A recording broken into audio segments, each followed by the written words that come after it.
Welcome to Startup Stories. I'm Louis Sheets, faculty member at Poole College of Management at NC State.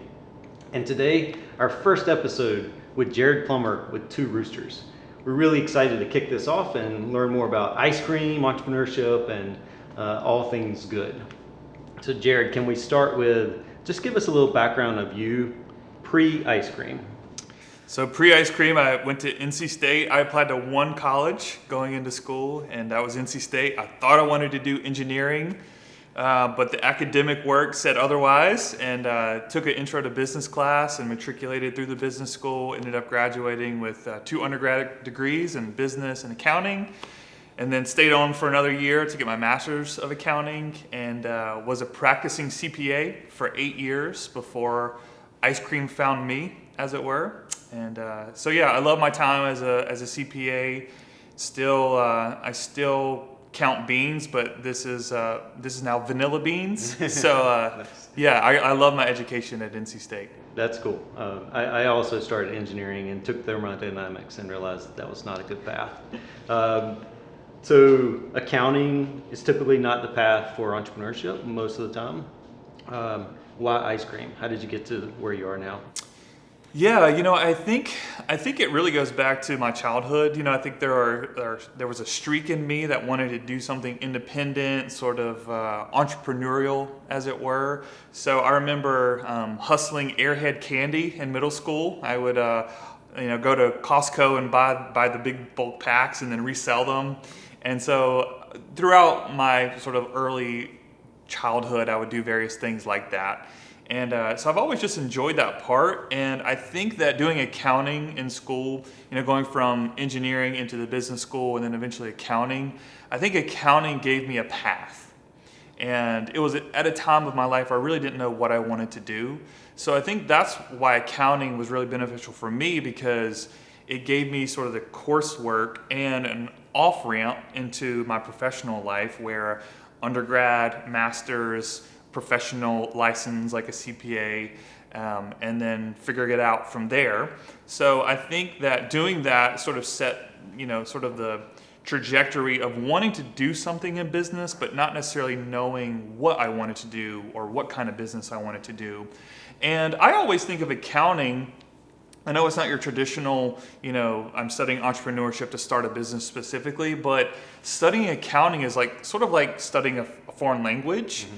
And because it's the language of business. And so it's almost like studying Spanish or French or what have you, and then traveling to that country. You're able to navigate the waters and ask people for directions and so forth. And I liken studying accounting sort of like that, where I have this sort of base of language and understanding of how to read a profit and loss statement and what does depreciation mean.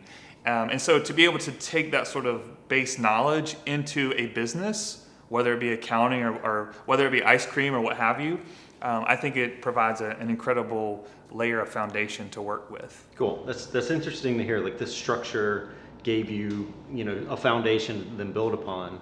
You eventually started with ice cream. Before we get into that, though, were there other things you considered in terms of creating your own, like creating that own business? I think that there was naturally, going through the coursework of accounting and finance, thinking, well, maybe I could open my own practice someday, and sort of advising other people on how to do their books, or, this particular, tax strategy or what have you. So that was always sort of in the back of my mind, going from, undergrad, grad, and then into professional life, perhaps doing some sort of consulting or starting my own firm. But as we know now, that wasn't necessarily in the cards. So I didn't really have, an idea or a patent or some sort of technology that I was sort of like building a business around. It was sort of like, with ice cream, it was a hobby that turned into an obsession that turned into a business. That was the sort of pathway for ice cream. And people started to ask me, Jared, have you thought about selling this? And so, having gone through the coursework of how to build a business, how to look at financial statements, I started to ask myself, maybe I could sell this and start a business around ice cream. So not necessarily something coming out of school, another option, but as I sort of worked my way through my professional life, it was sort of like ice cream found me. Yeah, that's awesome. So thinking about the early stages, like how did you make the leap, right? You had the passion about ice cream. People loved your ice cream. They tell you you should sell it, but that's one stage. But actually doing it, like what was that process for you, like personally, to pull the trigger? Yeah, I think when it comes to, starting a business, making that sort of ultimate leap, I think it comes down to sort of your risk tolerance. And I wouldn't consider, trained accountants as the most, risky folks on the planet. So my risk tolerance was sort of in the middle, I would say, in terms of general population. So that's why I started the business with the food truck, because there was some risk involved, but it wasn't like I was going out and building, a handful of brick and mortar stores first. It was like, okay, let's see if we can make this go, see if we can build a brand around this. And and so it was sort of like at what point is your risk tolerance acceptable to not only to yourself but your immediate circle? And for me, that was my wife. I remember we actually sat down on our first date. First date, I dropped it on her. Like, I know this sounds weird, but I really like ice cream, and I think I might try to start a business around ice cream. And here we are 8 years later, and we're still together, and she loves ice cream as much as I do. So, I think part of it is also convincing sort of your immediate circle of influence that that are always going to be in your corner no matter where you are, what you're doing. But if they're into the idea, that means just the world. And to have a support structure, maybe not necessarily immediate family, but just, friends or mentors or what have you, that can speak life and that can speak truth and reality into your decision process. That is, I can't even place a value on that. Yeah, I love the story of Two Roosters and you, and I use it in class because one of the things we talk about in entrepreneurship is mitigating the risk, building minimal viable products. You mentioned the food truck. That's a perfect way to truly test an idea before building out an infrastructure like we're in today. What did you learn in those early stages? How did you adjust? Take us through. All right, you pulled the trigger, you convinced your future wife to do this. What happened next? Yeah, so I will say in terms of like, how do you mitigate your risk? For me it was, I still have bills and rent to pay, right? And so for 18 months, I was doing CPA work still, but then I would take the food truck out like on the weekends, or if there would be a concert like middle of the week, I would go do stuff on the night. So there was a lot of just pure hustle. I can't even quantify the number of hours spent doing those sorts of things, but for 18 months, I was doing accounting work and then doing ice cream food truck stuff. It was exhausting, but that's what sometimes you just have to do in the early days. And so taking the food truck out, doing events, I was handing out like literal handwritten sort of business cards that I would just hand people my personal number and email address to. Everyone knew us, and then I somehow coerced my wife to come like run the cash register. She has her own career and life, and somehow I got her involved in that, and called up a friend like, hey man, I got this event, can you come help? And so oftentimes that's just what you have to do in those early days. You have to call on the people that love you and that are for you and that know that you're trying to do something good in the world. And so the food truck really allowed me to see sort of different areas of the city in the sort of triangle area, to know sort of like, wow, okay, maybe this little spot down on North Person Street, we're going to set up in a random parking lot and people are going to come see us. Maybe we should open a store there someday. So not only vetting sort of locations, but also taste testing and vetting a lot of flavors. So there was flavors that I was doing sort of day one on the food truck that are still on our menu as regulars 6-7 years later. So that was a really fun process to sort of vet sort of what can the market tolerate in terms of pricing, in terms of serving sizes, in terms of flavor offerings, all of those things. So the food truck, it's not a glamorous lifestyle, and I know a lot of people sort of are venturing into that space, and you just have to be careful of like market saturation, whether it's food or whatever business you're going into. So always be mindful of that as well. Yeah. So you bring up an interesting point. Oftentimes when we think about entrepreneurship, we typically see the good stories, the sexy parts of, you've made it, and the success components. But in the beginning, especially the pathway you took, a hybrid entrepreneur, you were working 2 jobs essentially, maybe 3, to get it off the ground. How did you stay motivated, right? It might seem or non-intuitive because it's ice cream. You're making fun things, but how did you stay motivated during those long, hard hours, and really where you do have to hustle?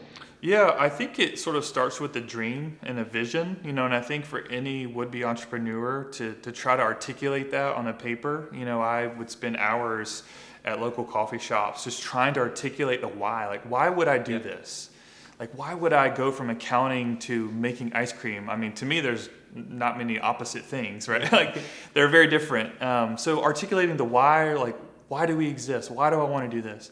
And so having that as sort of on the forefront of my mind, a lot of like, we're trying to build like a fun company. Ice cream is a fun product that brings memories and family time, and that's really important to me on a personal level, to do those things with my own family. And I saw ice cream as an avenue to that. So sort of keeping like the dream like at the forefront, and then also just having sort of it doesn't have to be necessarily step for step, but just a general idea of where I would want to take this. Like, for a while it was just like, let's start the food truck and see what happens. But then as we sort of gained some momentum, we said, I think we can really make a go of this. And so you just start adding layers onto the business. And at some point, you have to decide it's actually sometimes more important to figure out what to say no to than what to say yes to. And that's been really important for us as we tried to grow this little thing, is to say, okay, let's figure out where our lane is and just be the best we can in that lane. And so for us, it's ice cream, and our menu is fairly simple. We think it's great, but you won't find a 10-page menu. We're just trying to be one thing and do it stellar. Simple and delicious. There you go. So you start out 1 truck, now you've got 2 trucks, 3 locations, and expansion plans in the future. A lot of that growth came through raving fans, right? You have a loyal group of people that love 2 Roosters, and you've utilized social media really well. Was that intentional? How did you take advantage of that love that you built in your customer base? I think one of the things that has for sure set 2 Roosters apart in the marketplace is our collaborations and our partnerships with all sorts of different enterprises. The Triangle is just an amazing place for creatives, especially in the food and beverage space. We're sort of a gem when it comes to what we offer. A lot of high-profile culinary folks in our area. So tapping into that network that's already existing was really important as we sort of built out, what we're trying to do. But we try to be very thoughtful, even down to like the last flavor on the menu. And so I think people, if you can articulate a message, and for sure social media has played a big part of that, as it does for a lot of entities. It's food, so people love pictures of food and how you engage with food and what you're doing with it. And so ice cream is just a natural one to push on social media. But I think for us, it's really, we have a simple philosophy at 2 Roosters, and you'll even see it on some of our materials. It's to love people, love ice cream, in that order. And so for us, it's very simple, but I think when you're trying to grow a team and trying to present yourselves into the marketplace, like, how do you articulate that? And so for us, keeping it really simple we want to be about people first, and then we want to make really amazing ice cream for those people. So at 2 Roosters, we have 3 simple core values, and that's to be generous, to be a good neighbor, and to take responsibility. And we try to articulate that in sort of our training.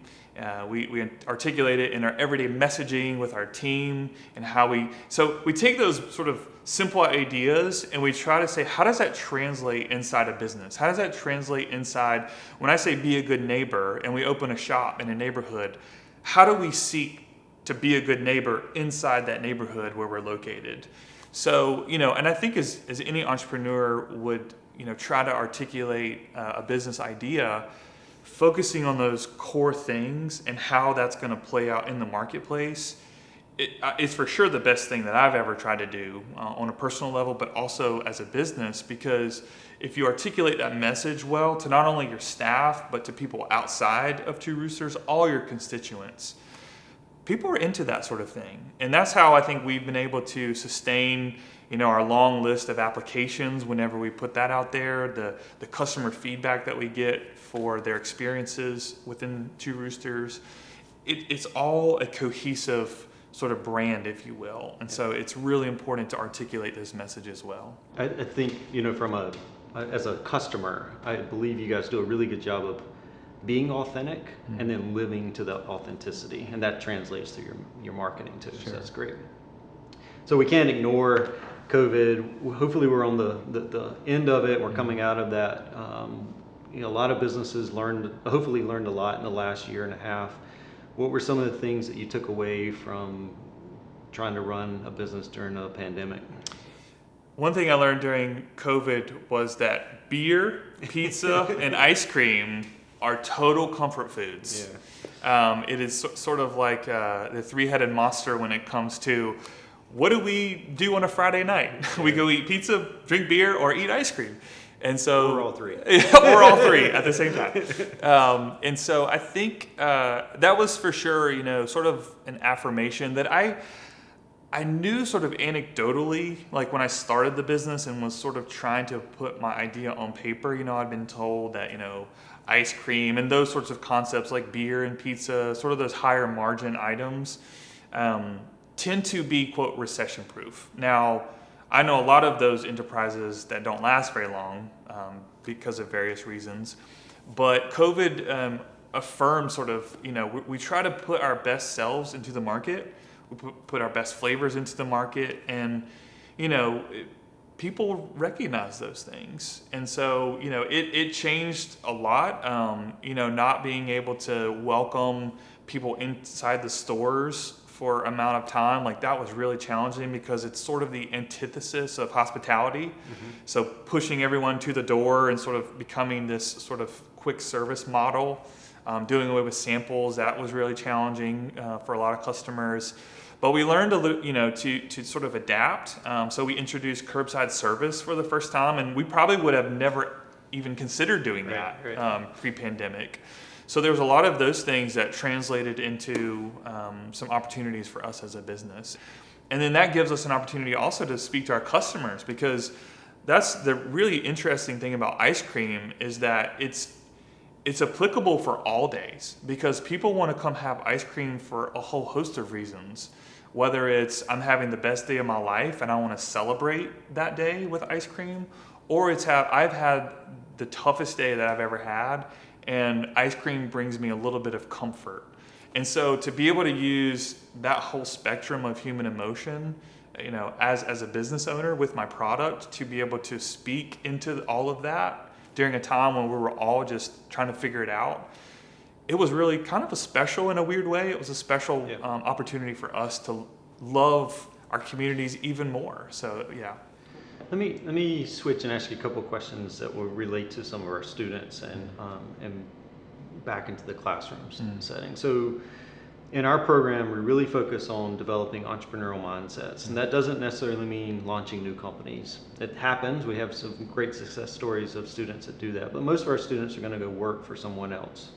In fact, you hired one of our students who did his senior project on expanding Two Roosters, right? Mm-hmm. So what do you look for when you're hiring that talent? What skills do you need, or expectations do you have? Yeah, the young guy you mentioned, Robbie, he's been awesome. And I attribute it a lot to his sort of training within the entrepreneurship program at NC State. And I think a lot of it is just problem solving, to be able to take sort of a nebulous thing, like, for instance, a pandemic. It's like no one really knows how to do this. We're all trying to figure it out at the same time, and just trying to figure out creative solutions to problems in the world. I think to to be honest, like I don't always necessarily look for the highest GPA because we can all learn how to take a test really well. But it's a lot of, I don't know, a lot of the non-textbook things that it's really hard to teach in a classroom. But when I go and talk to individuals about coming on board with our team, trying to dig a little bit deeper than, just the GPA. I'm not saying like getting A's in classes, that's important and, it's a goal and we should be striving for those things. But I think like once you sort of move from the classroom into the real world, it's like, okay, now we have real problems that real people are having to figure out, and then to be able to, I don't know, to be able to look at a spreadsheet and to be able to parse, is this a good decision or is this a bad decision? I have yet to ask what, one of my staff has made on this specific exam. Right. All of those things are important, and I know you would appreciate that. But it's also like, it's the core things about people. It's like, do you have the drive to be successful? Do you have, a natural curiosity about the world? Are you really interested in this particular subject, whether it's, trading cards or building cars or making ice cream? It's like, do you have a genuine interest that, like me, I'll read ice cream cookbooks in my free time. Is it something that you can, just be genuinely interested in that would never show up on a class exam? Yeah. So those are just sort of some of the things that I try to pull out of people as we're, thinking about hiring, especially leadership level positions, and to be able to articulate, for a student to be able to articulate sort of a vision for their life, like what kind of person do they want to be, and is there like a 5 or 10 year sort of goal? You don't have to have it all figured out, but just what kind of person do you want to be out in the working world? And I think that those sort of non-technical things are just as important for me. How you do debits and credits as an accountant, it's just how do you interact with people, and how do you either solve problems or create solutions for people that are just trying to figure it out, like we all are. Cool. That we talked about customer discovery earlier, but the problem solving, problem recognition is a key component of the class, and we use that to sort of lead into the customer discovery. So let's talk some fun stuff. Sure. Like, how do you come up with the new flavors? What are some of the flavors that never made it to the board, and how did you decide? Yeah, so I love this question because people just are genuinely interested in the creative process. So for me, what I do is I look at, a little bit about our menu. So we have a section of our menu that I call the regulars. So people know about those flavors. They're tried and true. You can find them any day of the week. And then the part that I really like to have fun with is what I call the guest list. And every month has a theme to it. So the creative process for me is, okay, let's look at a particular month. So, for example, February. Everyone knows Valentine's is during February. So I'm like, what if we did a chocolate series for the whole month of February? And every flavor is sort of inspired or is aligned with whatever that theme is. So then we sort of kick around some ideas, we pull from all sorts of inspiration. I have a little small culinary team that helps me bounce ideas off of. And so once we have that, we sort of vet, flavors here and there. We sort of yellow pad of paper and sort of just articulate some thoughts and ideas. And we use Slack for, messaging and, all the things, all the tools that most people sort of know about in the workplace. So then once we sort of go through that vetting process, then we start tinkering with some test rounds and, make some different mix-ins. And then, by the end of it all, we have this, 5 or 6 different flavors for the month that we're all sort of really proud of. We know some are going to be probably better sellers than others, but then sometimes people are really intrigued by what I would consider, to use business school talk, a loss leader, in the sense that I'm going to put this flavor on the menu knowing that it's probably not going to sell a ton, but it's just for the intrigue. So a few of those along the way. A lot of people still ask me about the pizza ice cream that we've done. And if you can wrap your head around all the elements of a cheese pizza, it goes in the ice cream. So we steep the base with the crust, and then we put basically like tomato paste in there, some garlic and some cheese. It's really weird, but people are super intrigued by it. Now, in all fairness, I don't sell a ton of that, but it's a really fun thing to do. It gets people to talk. It gets people to talk, and sometimes that's just, we have fun with that process. Yeah. Cool. Well, this has been fantastic for me today to be able to talk to you and talk about ice cream and entrepreneurship. As we wrap up, what advice would you give an entrepreneur considering making that leap? Maybe learning from some of your failures, some of your successes. What would you tell them? Yeah, I will say, especially going from sort of a stable career into the unknown of entrepreneurship, it can be very exhausting. Just to share a personal anecdote, I remember when we were starting the food truck, like the very first sort of thing we did. I was still a CPA, still doing it. I remember I had, sent a very large check to a guy that was building the truck and the camper. And he was building it sight unseen. I had no idea what was happening. The timeline was off. So ended up flying to where he was, scoping it out, flying home. And then the night that I got back from that trip, ended up going to the emergency room for what would later be known as sort of a panic attack. I had no idea what was going on in my body, but I think I had just worked myself up so much, and considering all the risks of, even though it was minimal risk of building a food truck, doing the thing, but it was simply the idea of I'm heading in this one direction with my career. For me, it was being a CPA, an accountant, and then totally diverting and saying, you know what, I'm starting an ice cream company? That is so weird. Yeah. And all of the stress and sort of anxiety from going in this one direction into the other direction, it landed me in the hospital for a night. Wow. And come a long ways in terms of like how I process stress and how I deal with that. But I can only imagine that there are folks out there that feel some of that same angst about, I'm heading in this one direction, I'm getting a degree in this one thing, mom and dad or myself, we've paid a lot of money to do this, and now I'm totally diverting. And I think it's just, you have to take calculated risks. And for us, it was like we sat down and we ran the numbers and we looked, and we're like, we're gonna save and save and save to try to like hedge this risk a little bit. We didn't take any outside money at the time, and so we just tried to scrape and crawl and do what we could, as to use the hustle term, just to try to work really, really hard, knowing that it's going to be really, really hard. And I think a lot of times going into it, people don't realize how much you invest in that process, personally, like your emotions and just your thought life, and I mean it can be all consuming at times. So I think just trying to assess the amount of grit and determination you have, and a lot of that stuff comes from failing in some ways. And my team sort of laughs because I use this sort of analogy, but it's true, and I think about it all the time, is to think like a scientist, right? To think like a scientist in terms of scientists do experiments. Experiments fail, people do not. Right. And so I think coming out of a program like the entrepreneurship program, we're all going to fail.